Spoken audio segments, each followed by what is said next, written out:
Eu sou lá de Fortaleza, né? Estou aqui em Guarulhos, São Paulo, aqui no estado de São Paulo, e sou professor do Seminário Batista Regular aqui lá de São Paulo. Sou professor em outro seminário aqui, Seminário Batista Livre, sou o Batista Regular, Batista Logos. Já dei aula em vários seminários, várias instituições teológicas, Assembleia de Deus, Presbiteriana e tal. Então, eu tenho feito já há alguns anos, como falei para vocês, há 25 anos, trabalhos nessa área. A ideia é exatamente... tenho uma formação em teologia, tenho uma formação em história, uma graduação em história, e tenho um mestrado na Pontifícia Universidade Católica de São Paulo, na área de História da Ciência, que é um assunto muito, muito, muito interessante. E eu fui para lá para estudar esses mecanismos, né, de como a ciência é produzida, como a ciência surge, para que, entendendo melhor a história da ciência na antiguidade, no período da Idade Média, no período da Idade Moderna e hoje, né, eu pudesse discutir um pouco sobre essa questão de ciência e orientar a igreja sobre algumas coisas, porque todo o nosso conceito de ciência é um conceito muito errado. As definições que nós temos de ciência são conceitos muito errados. Então, é o trabalho que eu faço. Eu trabalho na área de apologética. Eu sempre digo que a apologética salvou a minha fé, porque eu sempre fui uma pessoa extremamente questionadora. Os questionamentos começaram na minha mente com 15 anos e eu, até hoje, continuo questionando, pesquisando e tentando ajudar irmãos, né, aonde quer que eles estejam, como vocês aí estão tão longe e agora tão perto, a terem respostas, né? Eu tô nesse momento ajudando um norte-americano, um rapaz lá nos Estados Unidos com dúvidas das mais variadas, alguns questionamentos. Ele estuda muito, ele lê muito, e eu estou ajudando também nessa tarefa de ter algumas respostas aí sobre a sua fé e sobre todas essas questões. Tá certo? Eu gostaria... Nós vamos até às 18, não é isso? Vamos até às 18? É isso mesmo? Até às 18 horas? Eu não sei que horas é aí. Aqui eu estou com a cabeça aqui no horário. 17 às 18. Então, vamos lá. Eu queria primeiro pensar com vocês 1 Pedro, a primeira carta de Pedro, capítulo 3, versos 15 e 16. Tá?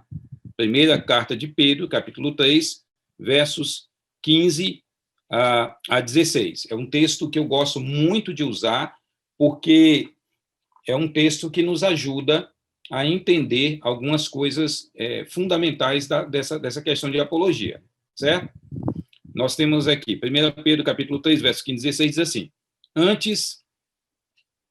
Antes, santificai a Cristo como Senhor em vosso coração, estando sempre preparado para responder a todo aquele que pedir razão da esperança que há em vós.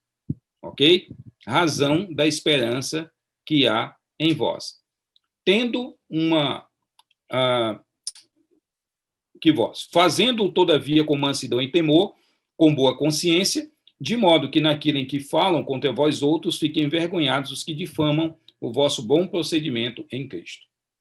Então, esse texto, ele é um texto muito importante, porque, primeiro, ele não é um texto dirigido a pastores. A 1 Pedro não é uma epístola pastoral, né? Ela é uma carta geral para a igreja. E nós não temos, nessa carta, nenhuma orientação que seja apenas para pastores. As epístolas pastorais, nós temos lá primeira carta e segunda carta de Paulo a Timóteo e Tito, né? E aqui nós temos uma carta geral. Nós temos um texto de uma carta geral, escrita por Pedro, e aí ele chega e diz o seguinte, que nós devemos... Uma questão muito curiosa aqui. Pedro começa falando sobre esse testemunho de defesa da fé, não é? De resposta da fé, que eu vou já tratar isso. Ele começa dizendo o seguinte: antes santificai a Cristo como o Senhor em vosso coração. Então, Pedro não diz que a instrumentalidade do cristão está na intelectualidade ou na capacidade dele de assimilar informações e ter conhecimentos dos mais variados. Pedro diz que a nossa importância, a nossa instrumentalidade para defender a nossa fé, ele relaciona a santidade da alma, né? A uma vida piedosa, a uma vida que busca Deus, a uma vida que deseja ser íntimo com Ele. Eu tenho visto muitos cristãos achando que o caminho para nós defendermos melhor a fé é o caminho dele se tornar um intelectual, ele tentar aprender, ler filósofos e tentar tantas coisas. Pedro começa dizendo que eu tenho que subordinar o meu espírito a Deus. Eu tenho que aprender a andar perto dele, né? Afinal de contas, santificação é exatamente isso. Santificação é exatamente eu ter a condição necessária de viver de acordo com aquilo que Deus quer. Me dê só 2 segundinhos para eu desligar um ventilador aqui que está me atrapalhando um pouco. Só um minuto.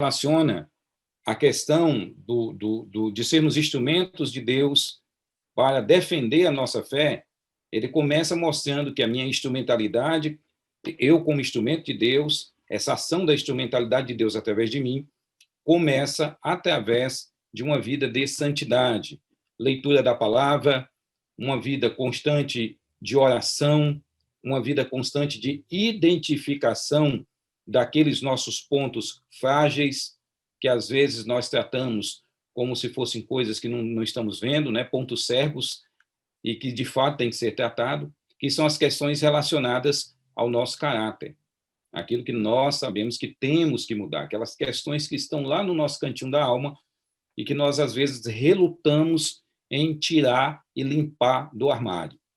Então, Pedro começa dizendo o seguinte: o segredo da defesa da fé é, primeiro, eu entender que eu devo ser instrumento na mão de Deus, porque ser santo é isso, é ser instrumento na mão de Deus, é permitir que Deus flua através de nós, né, na vida de outros.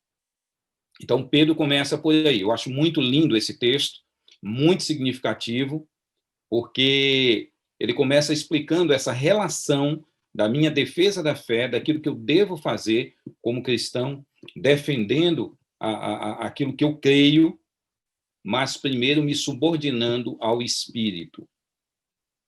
Tá certo? Então, a primeira lição que nós temos sobre a defesa da fé é que eu preciso estar me santificando, eu preciso estar me subordinando à ação do Espírito para que Deus determine como Ele quer tratar, o que Ele quer fazer através da minha vida. Tá certo? E aí, o segundo ponto aqui que eu gostaria de salientar com vocês, além dele falar sobre isso, ele diz o seguinte: estando sempre preparados para responder a todo o que pedir a razão da vossa esperança. Isso é muito curioso, porque quando ele fala de razão, né, pedir a razão da esperança, Pedro não... quando ele fala em responder sobre a razão, ele usa uma palavra grega, apologia, da onde vem a apologética, né? E essa palavra aqui em 1 Pedro 3,15 é a última vez que ela aparece no Novo Testamento. Essa palavra aparece 8 vezes, né, no Novo Testamento, e dessas 8 vezes que essa palavra aparece no Novo Testamento, a primeira está lá, a maioria das vezes é traduzida como defesa. Uma delas é no capítulo 22 de Atos, quando é a primeira vez que ocorre essa palavra no Novo Testamento. Então, a primeira em Atos 22 e aqui em 1 Pedro 3,15. E aí ele diz que nós devemos estar preparados para responder a tudo que pedir a razão. A palavra razão que ele usa aqui no Novo Testamento, né, é a ideia do logos. Ele usa a palavra logos, a razão, a mesma que aparece lá no Evangelho de João, para mencionar o verbo de Deus, é a mesma palavra, logos. Eu não vou entrar aqui para explicar para vocês o que é o logos no pensamento grego, porque é algo muito longo, mas só para vocês terem ideia. Pedro está dizendo que eu tenho que me santificar e estar preparado para responder a todo aquele que pedir a razão da minha fé, a razão do porquê que eu creio. né? O porquê que eu creio como creio. Por que eu acredito, por exemplo, que a Bíblia é a palavra de Deus? Eu acredito que a Bíblia é a palavra de Deus, que eu sou cristão. Então, se você fosse muçulmano, estava resolvido. Então, era o Alcorão. Se você fosse hindu, era os Upanishads, a Bhagavad Gita, o Mahabharata. Se você, enfim, dependendo do lugar que você tivesse, não é? Se fosse budista, eram os três cestos. O que é que você... Então, dependendo da religião que você está, da crença que você assumiu, ali está a verdade. Pedro disse que nós devemos estar preparados para responder tudo que pedir a razão da nossa fé. Ou seja, eu tenho que estar habilitado, independente de ser um pastor, um missionário. Pedro está escrevendo para crente, está dizendo assim, o crente tem que estar preparado para responder tudo que pedir a razão da esperança dele. Ele deve estar preparado para todo aquele que disser assim, mas como é que você acredita na Bíblia, não é? Se a Bíblia menciona um dilúvio aí, esse dilúvio até hoje, a geologia, né? A geologia moderna não admite. Como é que você admite que, de fato, teve esse dilúvio? Como é que você acredita que existe um Deus que criou, se a evolução está aí? Como é que você acredita que Jesus é divino, se tantos outros grupos, como as Testemunhas de Jeová e outros grupos mais, ensinam que ele não é? Então, o Pedro está dizendo o seguinte, e lembre-se, a igreja do primeiro século é uma igreja que cresce no meio do politeísmo pagão. Então, ela não cresce no meio de uma sociedade judaica, tá? A sociedade fora, e tanto dentro de Israel, já Israel foi tomada por volta do ano 64 antes de Cristo pelos romanos. Na época que, quando Jesus nasce, né, já tem quase 100 anos de domínio estrangeiro na região. Então, nós temos ali uma orientação de Pedro que é muito moderna, porque foi esse tipo de sociedade que o cristianismo enfrentou. O cristianismo se expandiu não no meio de uma sociedade judaica, começou ali, né? Os primeiros discípulos de Jesus eram judeus, mas o mundo que se encurvou diante da fé cristã era esse mundo de conhecimento greco-romano e de uma enorme, mas gigante onda de crenças das mais variadas. Então, quando nós vemos hoje, né, esse conjunto de crenças absurdas aí, e principalmente do século XIX para cá, né, surgiram os adventistas, os mormons, as testemunhas de Jeová e outros grupos, o espiritismo moderno nos Estados Unidos. Então, todos esses grupos vão surgindo ali e não muda muito. A grande diferença hoje do mundo lá atrás é que nós temos, entre outras coisas, nós temos aí uma ideia muito, muito...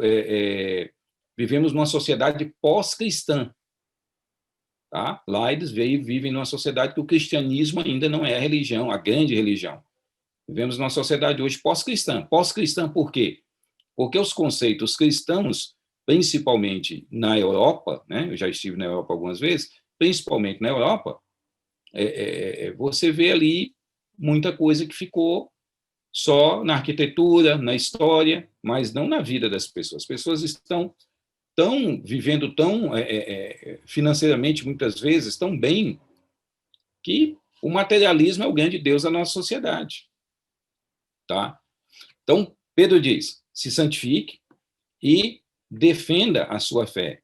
Dê resposta, a palavra responder aí, apologia, também é usada na maioria das traduções do Novo Testamento, nos outros 7 versículos, por defesa. Então, ele diz, faça, né, dê a razão da sua fé a todo o que pedir, defenda a sua fé, tá? Apresente, dê a razão, dê uma resposta racional. Não é alguém chegar assim, por que você crê em Jesus? Porque eu fui para um culto e me senti aqui algo diferente, levantei minha mão, fiz uma oração e sou crente hoje. É porque eu senti. Porque o espírita também vai dizer, eu fui no centro espírita e senti. O mórmon vai dizer, eu fui lá na capela mórmon e senti. Tá?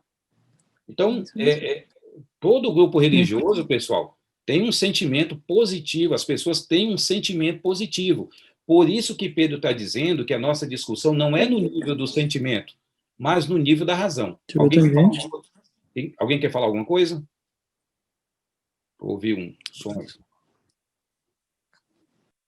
Então Pedro está dizendo que a nossa discussão é no nível da razão e não do sentimento.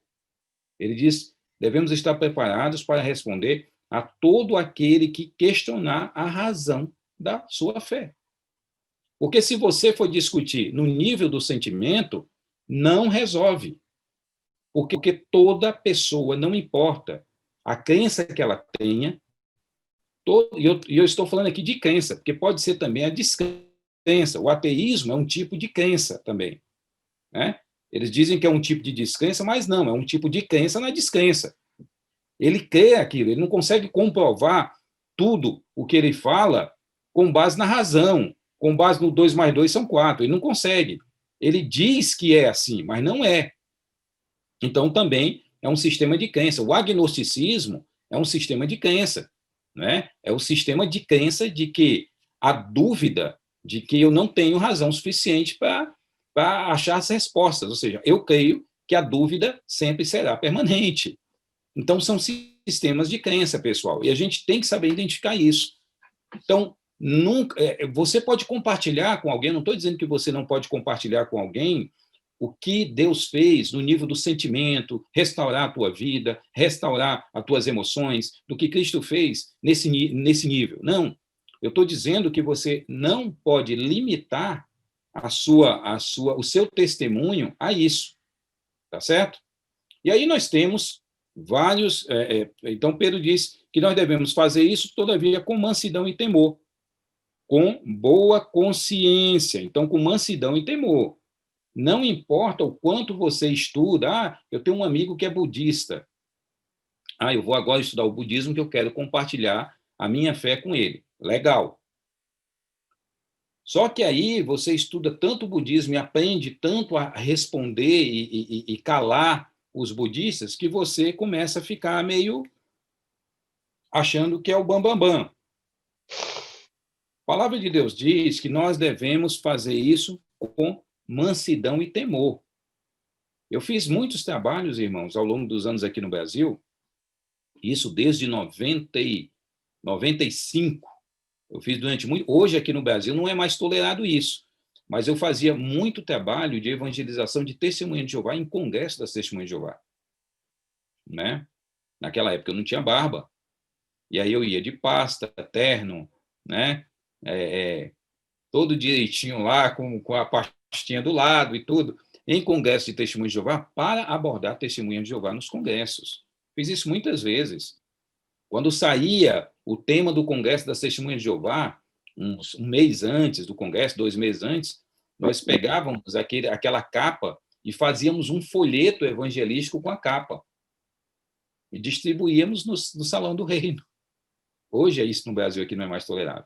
Então, fiz muito trabalho de abordagem. Às vezes estava na rua, o Testemunho de Jeová passava, me via ali olhando as placas que a gente colocava, né? Porque a gente chegava cedo e colocava as placas, e ele chegava e puxava a gente, não fica aí não, que esse pessoal é apóstata. Quando me puxava, eu agarrava no braço do Testemunho de Jeová e dizia assim, rapaz, vamos dar uma olhada se isso aqui não é verdade. Evangelizamos pessoas que depois encontramos nas igrejas, encontramos na rua. Então, foi um trabalho que foi feito aqui no Brasil durante um período, principalmente na década de 80, muito forte. Hoje, não dá mais. As questões de intolerância religiosa no Brasil, não dá mais para você fazer esse tipo de trabalho. Mas o que eu quero dizer para vocês é que a abordagem hoje, pelo menos aqui, é diferente, e aí nós temos grandes dificuldades hoje. Por quê? Porque a cada dia, com tanta literatura circulando, os crentes são menos informados. Tá? A maioria dos crentes nunca leu a Bíblia toda. Saiu uma pesquisa, eu não me lembro mais qual é a instituição, qual o nome da instituição aqui, mas antes era CEPAL, né? Eu sei que mudou o nome da CEPAL, mas eu não me lembro o nome.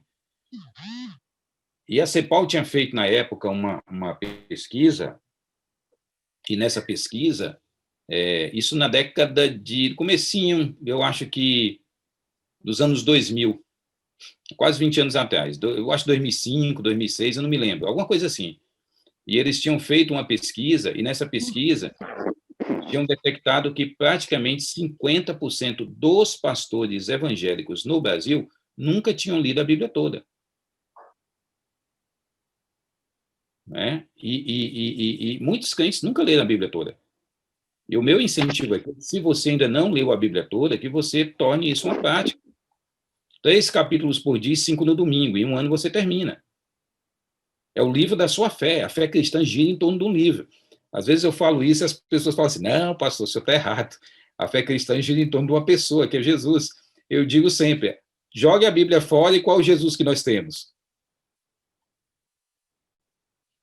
Se você não tivesse a Bíblia, em que Jesus você creria? Porque existem várias faces de Jesus em outras crenças, em outras fés. Não adianta a gente pensar que Jesus é o monopólio do cristianismo, porque não é. Os espíritas apresentam Jesus, as testemunhas de Jeová apresentam outro, os adventistas apresentam outro, os mormons apresentam outro, né? Os céticos apresentam outro, os teólogos liberais apresentam outro. Não é só gente de fora da igreja que apresenta outro Jesus, não, é gente de dentro. Então, temos que entender isso. A leitura da palavra era importante, mas ele disse que nós devemos fazer essa defesa com mansidão e temor, com boa consciência, de modo que naquele em que falam contra vós outros fiquem envergonhados os que difamam o vosso bom procedimento em Cristo.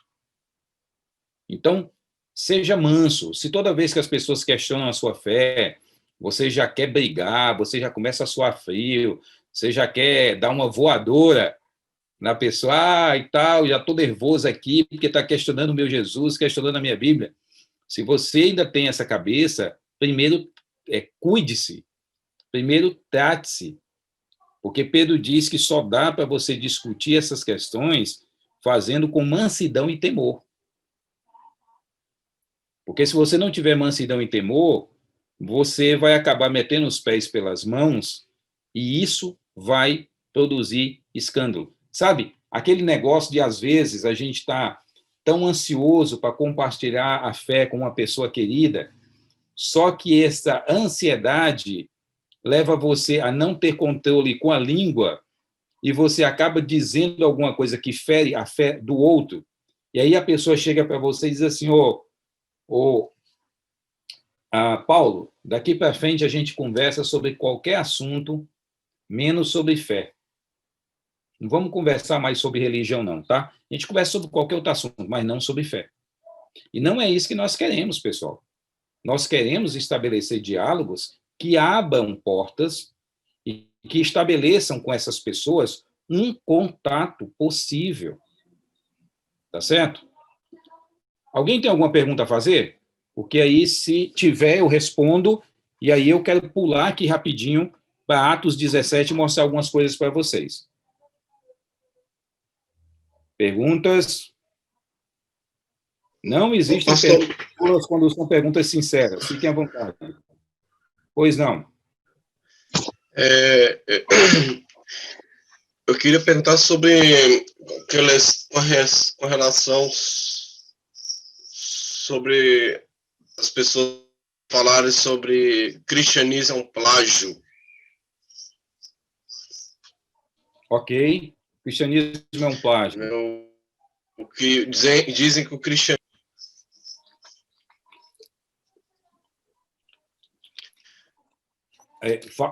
Você falou só, eu ouvi só cristianismo é um plágio. Dizem que o quê? Explica melhor. Eles falam que o cristianismo plagia mitos antigos, né? Você viu aquele... Eu queria ver... Você chegou a ver aquele documentário, Zeitgeist? Pode falar. Chegou a ver aquele documentário, Zeitgeist? Não, pastor. Não, esse documentário é um documentário que trata exatamente sobre isso. Zeitgeist é uma palavra alemã que significa o espírito da época. Então, é Zeitgeister, na verdade, Zeitgeister. E esse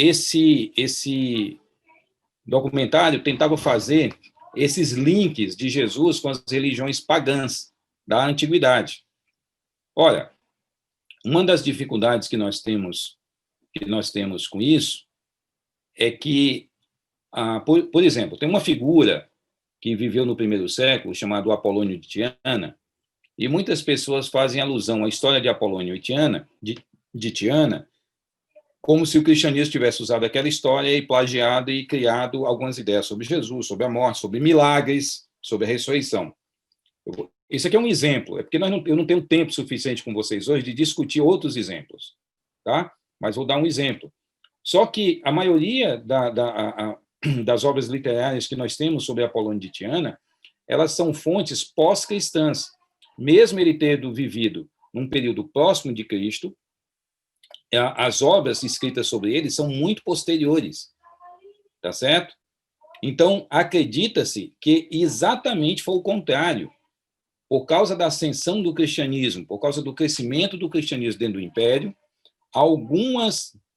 muitos religiosos, ou alguns grupos religiosos, como algumas pessoas que eram seguidores de Apolônio de Tiana, acabaram adaptando a mensagem que ele tinha, ou a sua história, adaptando ou moldando a uma história semelhante à de Jesus.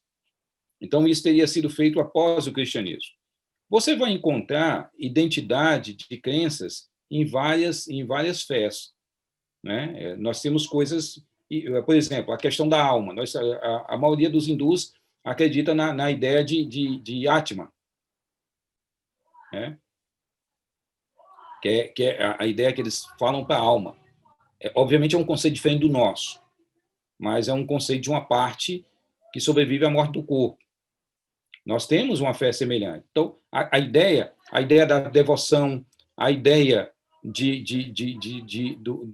misticismo, a mística cristã, ela surgiu já no primeiro século do cristianismo, já veio vindo da mística judaica, e todos os movimentos religiosos que você vê até hoje têm um lado místico. Então, encontrar paralelos entre religiões antigas e o cristianismo comum, o problema não é só você encontrar coisas semelhantes, porque o plágio é mais do que o semelhante. O plágio é uma cópia muito forte. E você não tem nenhuma história da antiguidade, nenhuma divindade, uma história semelhante à de Jesus, ipsiliter. Se o cristianismo tivesse plagiado essas ideias, então nós teríamos como comprovar isso, né? Pegar uma história, sei lá, de Zeus e fazer uma leitura dessa história, né? A relação de Zeus com seus filhos e tal, e encontrar linhas mais fortes, né? Escritos, ideias, pensamentos melhores construídos, porque um plágio não é só uma semelhança. Não adianta você dizer que um Fusca é um plágio de uma Ferrari, porque tem 4 rodas. Olha, eu encontrei 4 rodas no Fusca, encontrei 4 rodas na Ferrari, então a Ferrari é um plágio do Fusca. Então, identidades, coisas semelhantes, todas as crenças possuem. No evangelismo, nesse trabalho de evangelismo de sectários e tudo, nós chamamos isso de ponto de contato, né? Ponto de contato, que é uma coisinha que eu quero mostrar para vocês já em Atos 17. Eu não sei se eu consegui responder. Consegui responder?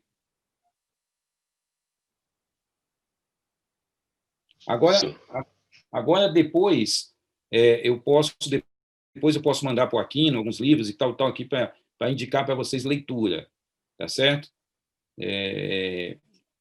Para pesquisas. Mas eu queria tratar um pouquinho com vocês aqui de Atos 17, 22 em diante, tá? Só para lembrar aquele episódio de Paulo no Areópago, né? Paulo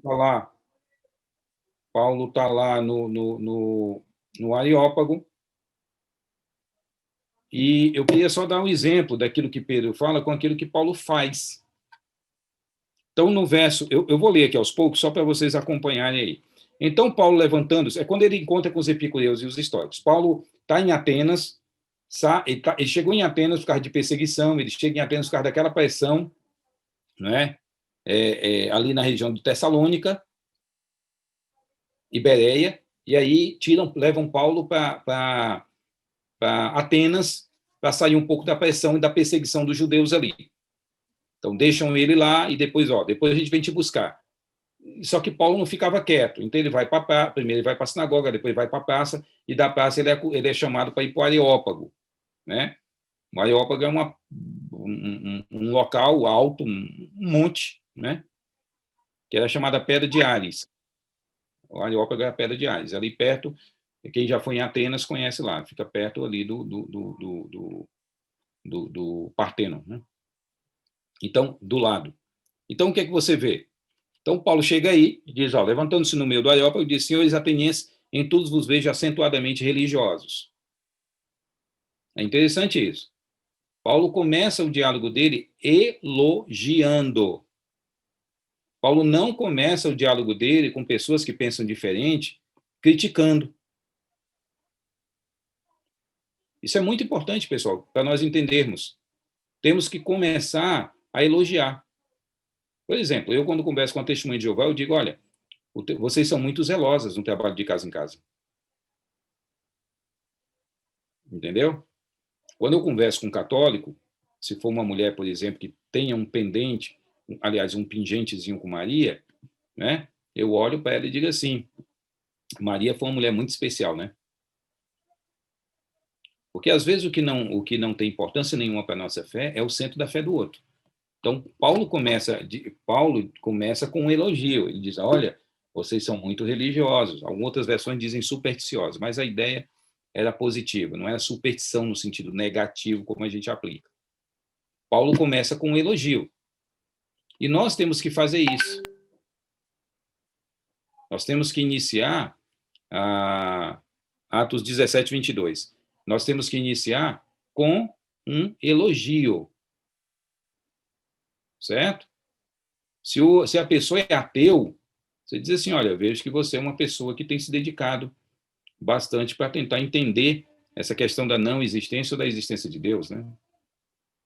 Então, você está de parabéns de tentar buscar essa razão para a vida, porque sinto que você está buscando uma razão para a vida, tentar, né, achar um sentido para ela.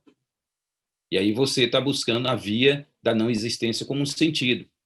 Mas, aí você introduz outras coisas. Então, primeiro, ele vai dizer isso, né? Vejo que vocês são muito, verso 22, vocês são muito religiosos. Aí ele diz, porque passando e observando os objetos dos vossos cultos, verso 23, encontrei também um altar que está escrito ao Deus desconhecido. Esse Deus, pois, que vocês honrais, né? Honrais, deixa eu ver, sem conhecer, é precisamente esse que vos anuncio. Tá certo? Então, olha que coisa curiosa. Paulo começa com elogio. O segundo passo de Paulo, depois do elogio, é aquilo que nós chamamos de ponto de contato, certo? E o que é o ponto de contato? É pegar o que tem na fé do outro, que pode servir de imã para eu atrair com a minha fé. Ou eu posso usar a minha fé para aproximar da fé dele através daquilo. Eu dei exemplo para vocês. Tá certo? Não importa qual tipo de fé que ele tenha. Certo? Pode ser uma fé religiosa ou uma fé secular. Não me importa. Você elogia, você vê o que tem lá que possa aproximar o que você quer apresentar. Então, Paulo... Quem não gosta de elogio, né? Se você